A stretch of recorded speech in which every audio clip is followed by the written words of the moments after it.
नमस्कार। बहुत बहुत स्वागत है आपका आयुर्वेद पर आधारित हमारे इस बेहद खास कार्यक्रम स्वस्थ विचार में। मैं हूं आपके साथ आपका साथी विकास। दर्शकों, स्वस्थ विचार कार्यक्रम आप सभी के लिए हम लेकर आते हैं और मात्र ये कार्यक्रम नहीं है बल्कि एक जागरूकता अभियान है हमारी तरफ से आपके लिए। हम आपके अंदर एक ऐसी जागरूकता उत्पन्न करने का प्रयास करते हैं इस कार्यक्रम के माध्यम से जिसके तहत आप अपने तमाम रोगों को अपने शरीर से दूर रख सकें, अपने स्वास्थ्य अपनी तंदुरुस्ती को आप बेहतर रख सकें, अपने आप को निरोगी रख सकें। क्या है निरोगी रहने का मूल मंत्र, वो सारी जानकारी आपको इस कार्यक्रम के माध्यम से दी जाती है और इन सभी विषयों में हमारा मार्गदर्शन करते हैं असाध्य रोग विशेषज्ञ गायत्री सिद्ध पंडित श्री लक्ष्मण दास रतन भारद्वाज जी। चलिए सबसे पहले गुरु जी का स्वागत करेंगे, कार्यक्रम की शुरुआत करते हैं। नमस्कार गुरु जी। नमस्कार। दर्शकों, ये कार्यक्रम आपके लिए है और हम चाहते हैं कि आप इस कार्यक्रम का हिस्सा बने। यदि आपके साथ किसी भी प्रकार का रोग है, कोई भी शारीरिक कष्ट है, तो सीधे तौर पर आप इस कार्यक्रम से जुड़ें, फ़ोन उठाएं, हमें कॉल करें या आप हमें व्हाट्सएप के ज़रिए अपना संदेश भी भेज सकते हैं। व्हाट्सएप मैसेज में लिखें अपना नाम, उम्र, कहाँ से बात कर रहे हैं और पूरा सवाल हमें इस कार्यक्रम में आप अपना जो संदेश है उसको आप भेजें और उन सवालों को आपके इस कार्यक्रम में लिया जाएगा ताकि आपको आपके सवालों के मुताबिक उत्तर मिल सके, आपका मार्गदर्शन प्राप्त हो सके। क्योंकि अक्सर आजकल के इस दौर में बहुत सारे ऐसे रोग हैं जिसको लेकर असमंजसता बनी रहती है या यूं कहें जानकारी का अभाव रहता है, जिसकी वजह से कई प्रकार के रोग हमारे शरीर को घेर लेते हैं। तो ज़्यादा देर ना करते हुए कार्यक्रम को शुरुआत करते हैं और इस कार्यक्रम को शुरू करने से पहले मैं आप सभी से यही अनुरोध करता हूं, कॉपी पेन लेकर ज़रूर बैठें ताकि आप इस कार्यक्रम में बताए गए तमाम उन नुस्खों को लिख सकें। गुरु जी, आज के इस अंक में हम बात करने जा रहे हैं अनिद्रा को लेकर। नींद नहीं आती है, कहते हैं नींद आना बहुत ज़रूरी है, जितना काम करना ज़रूरी है उतना ही नींद आना भी बहुत ज़रूरी है। लेकिन समस्या तब आ जाती है जब व्यक्ति अनिद्रा के रोग से ग्रसित हो जाता है, नींद नहीं आती है। किस किस कारण से हो सकता है? और सबसे बड़ी बात मैं यही जानना चाहूँगा, हल्दी एक औषधि तत्व के तौर पर आप उसको बताते हैं, हल्दी किस तरीके से रामबाण औषधि का काम करती है अनिद्रा की समस्या में? देखिए, जब किसी को नज़ला, जुकाम, खांसी, काली खांसी हो जाए जी तो रात को ये रोग बहुत परेशान करता है जी। खांसते खांसते रात निकल जाती है परंतु नींद नहीं आती। बिल्कुल। तो हल्दी एक ऐसी औषधि है जो जड़ है, अच्छा ये ज़मीन के अंदर होती है, बाहर नहीं होती है। जी। ये हर एक रोग को ऐसे नष्ट करती है जैसे जलती अग्नि पतंगे को नष्ट करती है। जी। हल्दी को कूट करके दूध के अंदर मिला करके उस रोगी को पिला दें जिसको नींद नहीं आती, जी खांसते खांसते रात निकल जाती है। जी। हल्दी लेने के 10 सेकंड के बाद उसको खांसी नहीं उठेगी। जी। इतना ज़्यादा काम इसका करती है। चमत्कारिक लाभ है। हाँ, बाकी इसमें हल्दी के साथ आप 2 चीज़ें और मिला दें। जैसे आपने चाय वाला आधा चम्मच हल्दी ले ली जी और उसका आधा चम्मच आपने सौंठ ले ली और 2 लौंग पीस के उसमें मिला दिए दूध में। अब इस दूध को 2 वाली दे के नीचे उतार लिया। जब इसका टेम्परेचर 15 से 18 डिग्री रह गया तो उसको रोगी को पिलाना है, वो चुस्का लेके पिएगा। 1 गिलास पीने में आधे घंटे का समय लगाएगा। अब ये तीनों जाके अंदर क्या काम करेंगे? हल्दी खून को साफ करेगी, सौंठ और लौंग सांस की नाली और फेफड़ों में जो बलगम है उसको ऐसे साफ करेगी जैसे तेजाब से चांदी के जेवर को सुनारा साफ करता है और आपकी खांसी खत्म होगी। जब खांसी नहीं आएगी तो आपको नींद लोरियाँ हल्दी सुनाएगी। जी। तो इसमें ऐसे काम तो तीनों का है परंतु सबसे मेन हल्दी का है, क्योंकि हल्दी खून बनाने में, गंदे खून को साफ करने में, पाचन शक्ति को बढ़ाने में और आँखों की ज्योति को बढ़ाने में जितना काम करती इतने संसार में और कोई औषधि नहीं कर सकती जी। परंतु दुख की बात है कि आज के युग में यदि किसी को उसके नियम समझाए जाएं कि आप ऐसे करें, तो आगे से तर्क देने लगते हैं कि देखो ये फिर ये चीज़ें बनाई क्यों हैं। तो मैं भी तर्क पे अच्छा जवाब देता हूँ कि यदि किसी की ज़िंदगी बर्बाद करनी और पैसा कमाना तो ये तर्क तो चलेंगे और ये चीज़ें बनेंगी। बिल्कुल।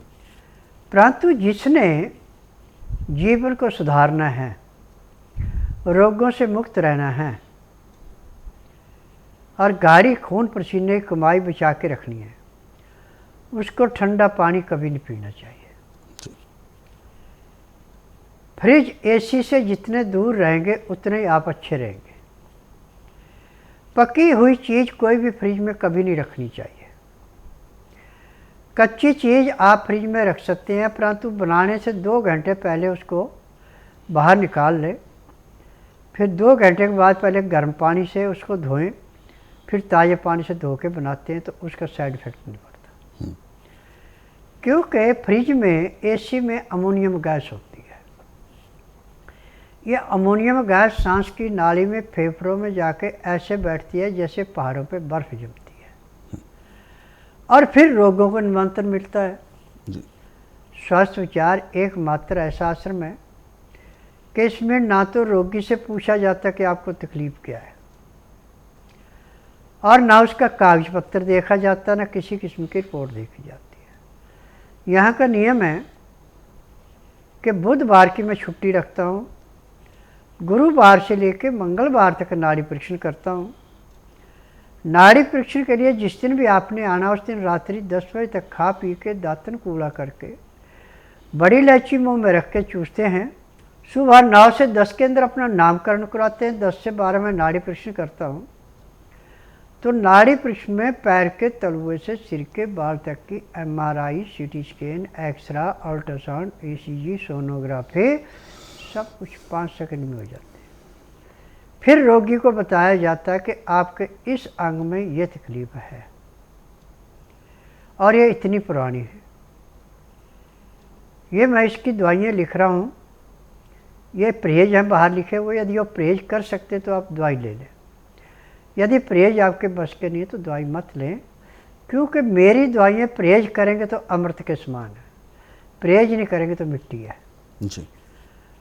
तो मेरे पास जो भी मरीज आता है जो वायदा करता है कि हाँ मैं परहेज करूँगा, उसको मैं दवाई दे देता हूँ, और जो कहता है परहेज हमारे बस का, मैं उसको दवाई नहीं देता।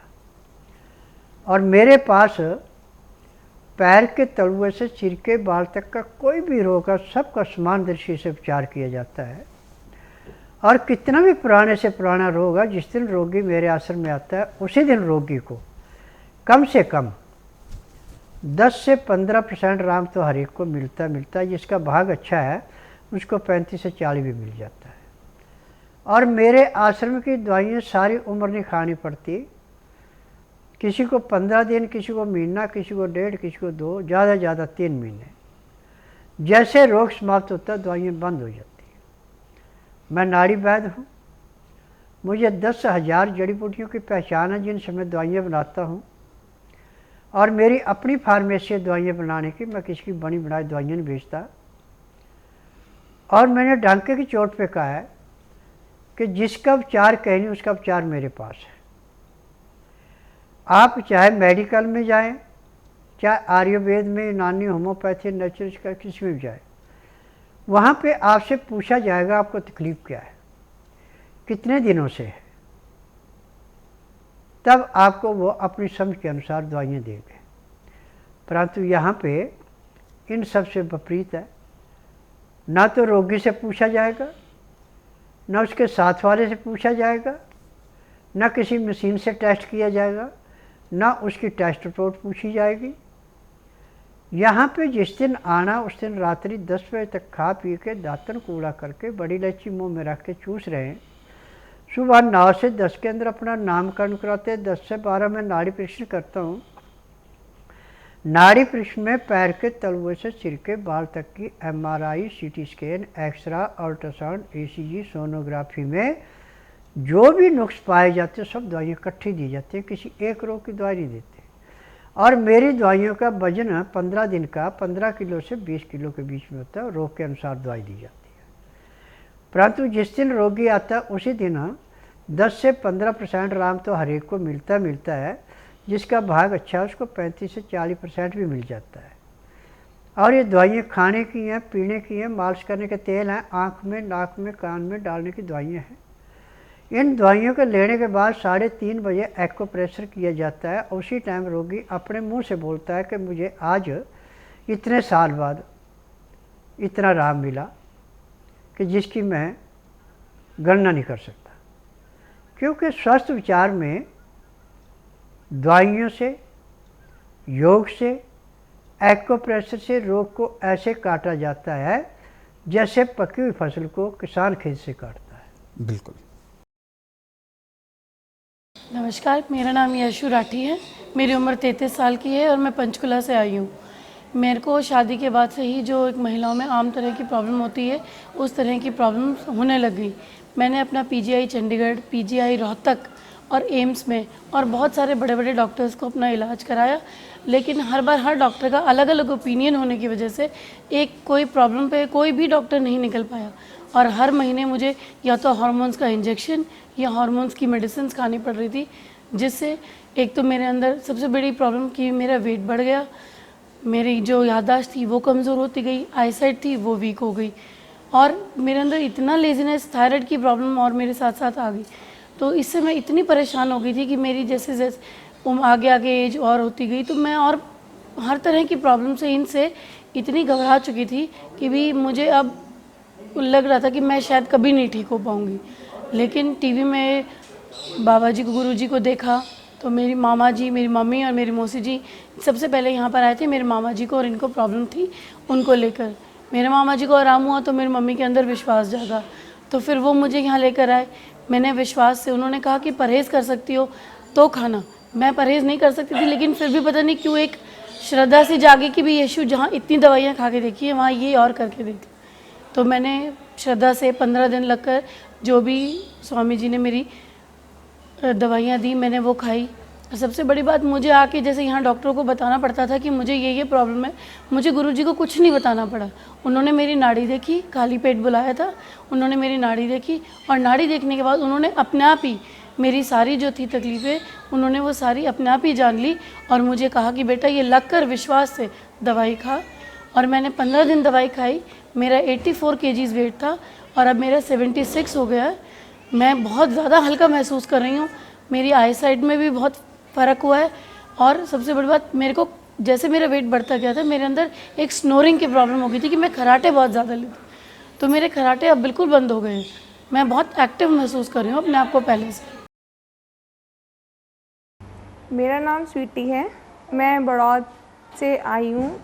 ये मेरा बेटा है, 3.5 साल का हो चुका है। जब ये 2 साल का था तब मैं गुरुजी के पास आई थी। ये बोलता नहीं था, चलता नहीं था, कुछ भी नहीं करता था। ये बैठा रहता था, सिर्फ बैठता भी नहीं था, लेटा रहता था, जैसे एक डॉल होती है रबड़ की, उस तरह से। फिर मैं इसको गुरुजी के पास लेके आई।